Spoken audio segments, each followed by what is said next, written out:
নমস্কাৰ। মুখ্যমন্ত্ৰী হিমন্ত বিশ্ব শৰ্মা ডাঙৰীয়াই ৫,৫০০ পোষ্ট আৰু লগতে অন্যান্য এলিমেণ্টেৰী এডুকেশ্যনৰ শিক্ষক নিযুক্তিৰ বিষয়ে অলপতে বক্তব্য দাঙি ধৰে আৰু তেওঁৰ কেতিয়া এই নিযুক্তি সম্পন্ন হ'ব সেইটোও কয়। লগতে আছাম ডাইৰেক্ট ৰিক্ৰুটমেণ্টৰ এক্সাম কেতিয়া হ'ব সেইটো তেওঁ বক্তব্য ৰাখে। তেওঁ কি কয় এবাৰ শুনো আহক। পোষ্টসমূহৰ বাবে ইণ্টাৰভিউ 15, 22 আৰু 29 ছেপ্টেম্বৰত অনুষ্ঠিত হ'ব।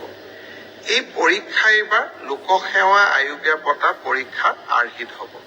প্ৰথমতে প্ৰিলিমিনাৰী পৰীক্ষা হ'ব, তাৰ পিছত মেইনছ হ'ব আৰু মেইনছৰ পিছত আমি ভাইভা প্ৰক্ৰিয়াৰ মাজেৰে আমি সমগ্ৰ ইণ্টাৰভিউ প্ৰক্ৰিয়াটো সমাপ্ত কৰিম।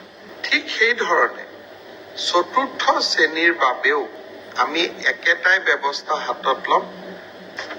হাইস্কুলবিলাকত ইমান দিনে গ্ৰেজুৱেট টিচাৰ ছায়েন্স আছিলে, মেথছৰ বাবে সুকীয়া শিক্ষক নাছিলে।